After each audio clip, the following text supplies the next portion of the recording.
Have you ever noticed that the mind never asks for permission?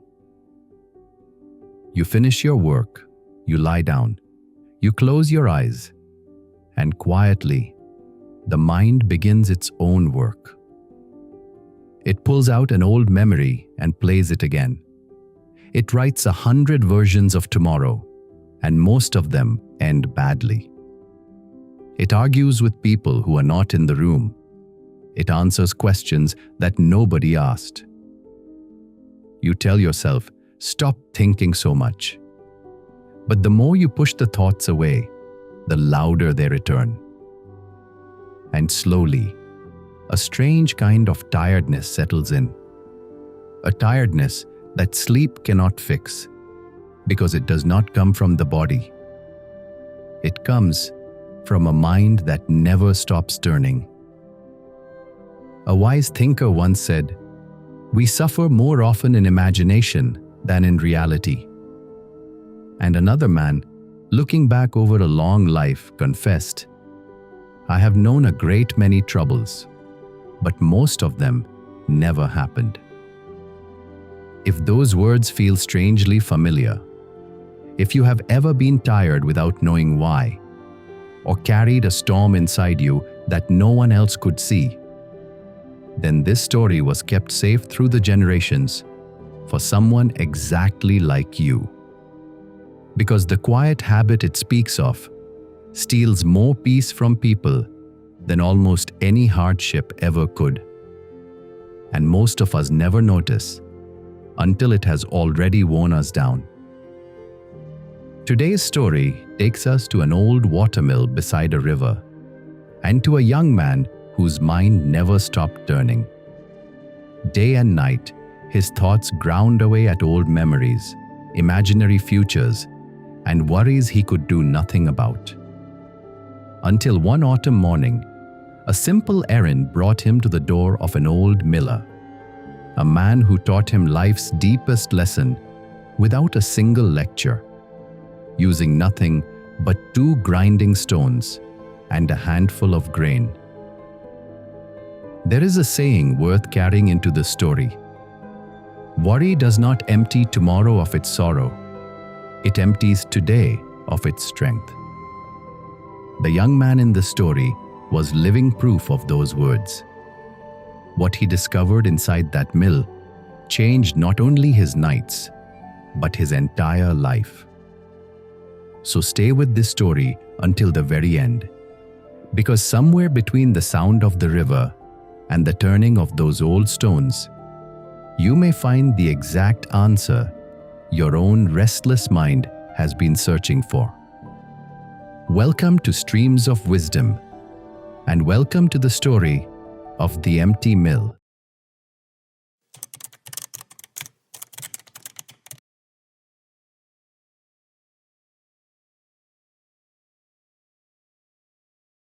Long ago, in a green valley where a river curved through the fields like a ribbon of silver, there was a small village of stone houses and smoking chimneys.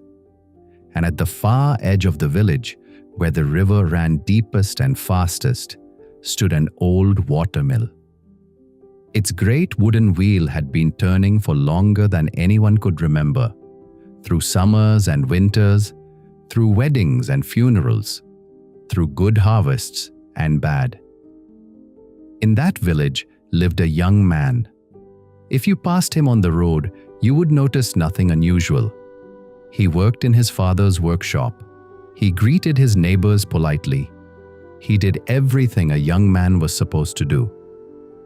But inside, he carried a second life that nobody could see. A life made entirely of thoughts. At night, while the village slept, the young man's mind opened its doors and went to work. It brought out an argument from 3 years ago, and he gave the answer he should have given then, again and again, sharpening it each time. It brought out the friend who had walked away and asked him over and over, "What did you do wrong?" It brought out the future, spread it across the table like a map, and marked every place where things could fail. What if he chose the wrong path?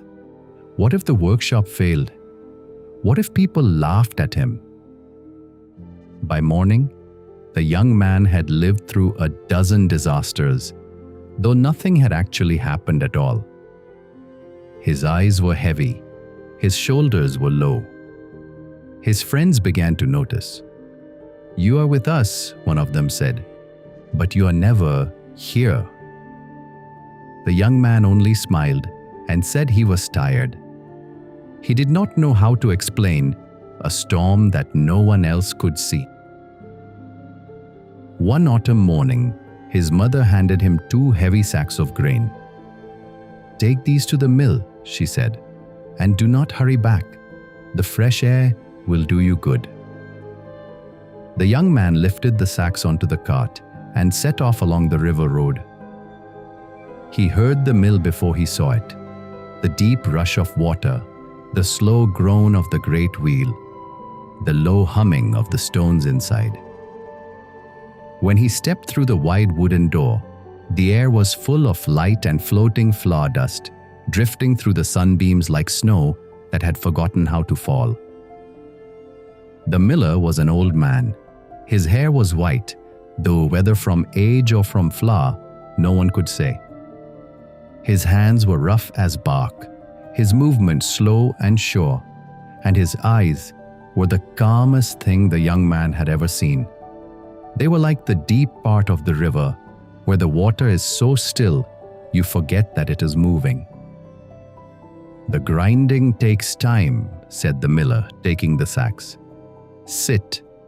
The mill does not hurry, and neither do I." So the young man sat and waited. The noise of the mill was everywhere. Water roaring, wood groaning, stone humming against stone. And yet the old man moved through all of it as if he were walking through silence. The young man watched him for a long while. Then the miller glanced over and studied his face. "You carry more than grain, young man." And something in the young man quietly broke open. He began to talk. He talked about the nights without sleep, about the old conversations he kept replaying, about the futures he kept rehearsing, about the tiredness that never went away, no matter how long he rested. The old man listened. He did not interrupt. He did not judge. He did not even nod in a hurry, the way people do when they are only waiting for their turn to speak. He simply listened until the young man had emptied himself like a sack. "So," said the miller at last, "your mill runs empty." The young man blinked. "My what?" "Come, it is easier to show than to tell." The old man led him to the grinding room, where 2 massive round stones turned against each other, and golden grain flowed down from a wooden hopper above them. The stones hummed, low and steady, and soft white flour drifted out from between them, falling gently into the waiting trough. "Listen," said the miller. "This is the sound of a mill, doing what a mill was made to do." Then the old man reached up and closed the hopper. The grain stopped flowing, but outside, the river kept pushing, and the wheel kept turning, and so the great stones kept grinding, with nothing between them. The change came within moments. The low humming turned into a dry, angry screech. A fine grey dust rose into the air, and the young man caught the faint smell of burning stone. The whole mill seemed to shudder and complain. He took a step back. The old man watched calmly. Then he opened the hopper again. Grain poured in. The screeching softened into a hum, and soft flour began to fall once more. "Did the wheel change?" the old man asked. "No." "Did the stones change?" No. Then what changed? The young man thought for a moment. What was between them? The old man nodded slowly. Everything that matters, my boy, is what you place between the stones. He rested his hand on the wooden frame as if it were the shoulder of an old friend. Your mind is a mill, young man. It turns because you are alive, just as this wheel turns because the river flows. You cannot stop it, and you should not try. A mind that thinks is a gift. But a mill was built to grind grain, not to grind itself. Give your mind real grain, a task for your hands, a question you can actually answer. The person sitting in front of you, the day you are actually living, and it will give you flour. Leave it empty, and it will grind whatever it finds. Old memories, imaginary tomorrows, the opinions of people who are not even in the room. It will make noise. It will make heat. It will make dust. And slowly, quietly, it will wear itself down. An empty mill destroys itself, and so does an empty running mind. The young man stared at the stones. But I cannot simply stop the thoughts. I have tried. The harder I push them away, the stronger they come back. The old man smiled. Did I stop the wheel? The young man paused. No. No. The river decides the wheel. I only decide what goes between the stones. Something loosened in the young man's chest, just a little. But his mind, true to its habit, began to argue. It cannot be so simple, he said. Simple, yes, said the miller. Easy, no. Come, there is more to see. He led the young man into the storeroom, where sacks stood in quiet rows along the wall. The old man pointed to 3 of them. The first sack was full of soft white flour. I ground this yesterday, said the miller. Put your hand in. The young man did. It was fine and smooth and finished. Now take a handful and put it back between the stones. The young man hesitated, then carried a handful to the hopper and let it fall. The stones turned, but nothing new came out. Only a thin, bitter gray dust that rose and vanished into the air. You can grind flour 100 times more, said the miller, and it will never become anything better than it already is. It will only turn to dust and be lost. He looked at the young man. The past is flour, my boy. It has already been ground. Taste it. Learn from it. Bake your bread with its lesson. But stop pouring it back into the mill. Every hour you spend grinding what is already ground, you make nothing new. You only lose flour and wear down stone. Then the old man touched the second sack. It was empty, folded flat, clean, waiting. And this one is for the harvest that is still standing in the fields. Tell me, can I mill that harvest tonight? No, said the young man. It has not been cut yet. No, I can mend the wheel. I can sharpen the stones. I can keep the sack ready. That is preparing, and preparing is wisdom. But if I try to grind grain that is not yet in my hands, I will only run the mill empty all night and be too worn out to work when the harvest truly arrives. Most people destroy their today by milling a tomorrow that has not come. Finally, the old man opened the third sack. It was full of golden grain, this season's grain, dry and heavy and real. He let the grains run through his fingers. And this is today. This is the only thing a mill can truly use. What is in your hands on this day, in this hour? Feed your mind this, and it will feed you back. The young man walked home that evening, with flour on his cart, and something new turning slowly in his heart.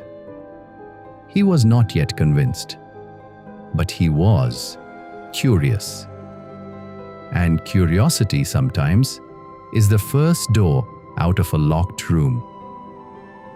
He began returning to the mill, first with grain, then with questions, then simply with his hands.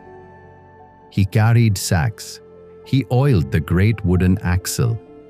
He learned to sweep the grinding room and to listen to the stones. And he noticed something strange. When his hands were full, his head was quiet. The mill had grain, and so did he. Then, one evening in late autumn, the sky turned the color of iron. Rain came down in cold sheets. The river rose fast, brown and loud, carrying broken branches past the mill like racing serpents. The young man stood at the window, and his old habit woke up inside him all at once. The water is too strong. What if the wheel breaks? What if the river reaches the grain? What if the whole mill floods? What if... The old man raised one hand gently, the way a man calms a frightened horse. Then he moved, not fast, but without a single wasted step. He lowered the sluice gate so that less water struck the wheel. He carried the grain sacks one by one up to the high loft. He bolted the shutters and wedged the door. Then he lit the lamp, set the kettle on the fire, and sat down. The young man stared at him. "How can you sit? The river is still rising." "Because I have reached the end of my hands," said the miller, pouring the tea. "The end of your hands?" "Everything my hands can reach, I have done. The gate is down. The grain is high. The door is fast. What remains now is the river's business. And the river, my boy, has never once asked for my opinion. I can spend the whole night fighting it inside my head, and the water will not drop by a single finger's width. Or I can sleep and be strong in the morning, whatever the morning brings."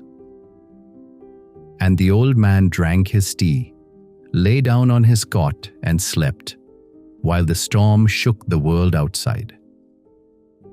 The young man sat awake for a long time, listening to the rain, fighting the river in his head, measuring it, arguing with it, imagining it.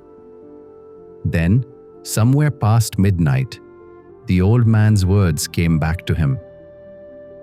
"The end of my hands." He whispered it to himself once, then again. And at some point, without noticing, he fell asleep. When he woke, gray morning light was leaking through the shutters.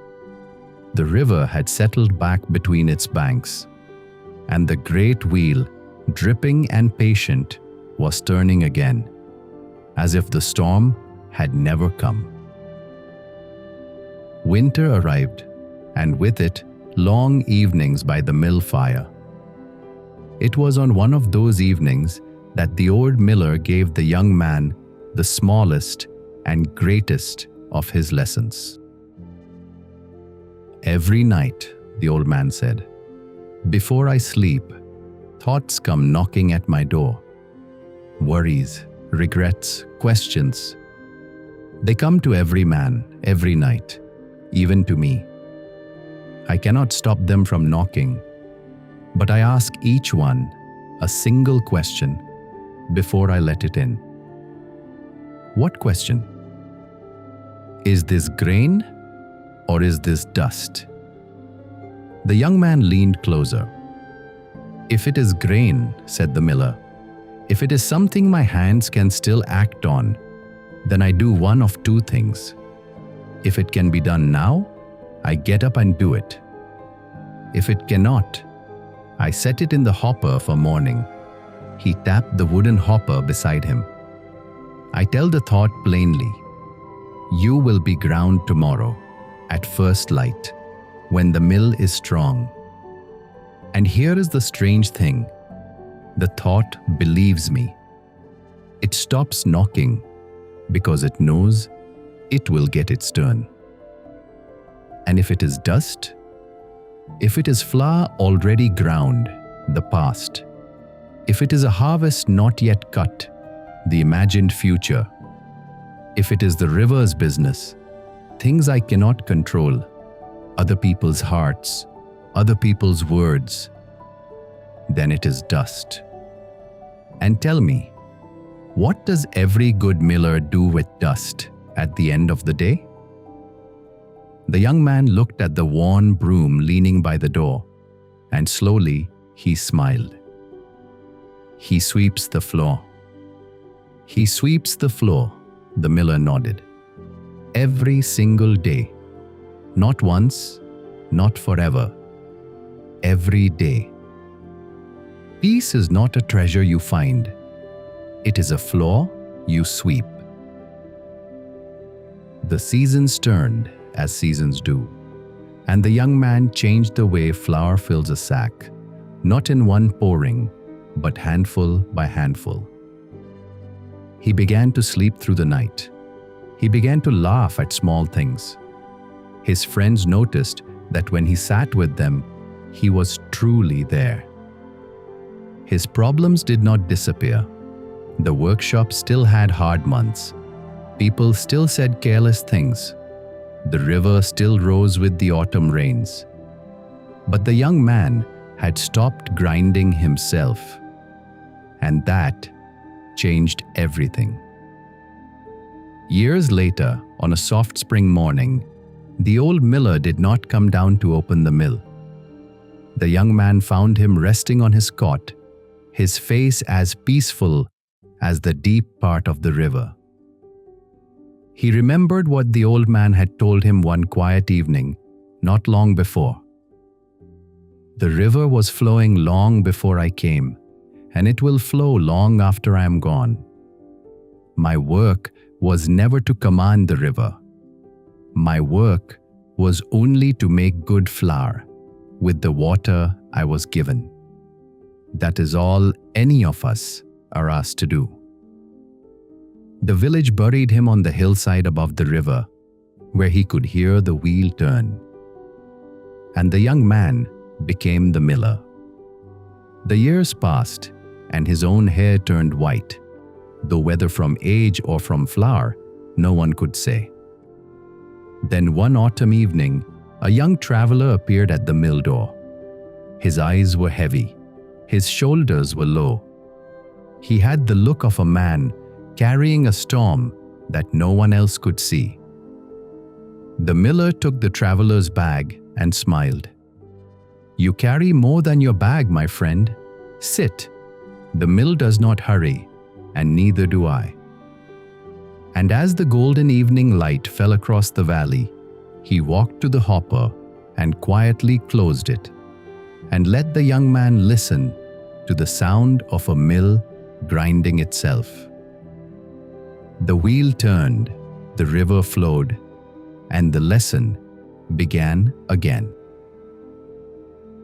What a profound story this is. The old miller never told the young man to stop thinking, because that is impossible.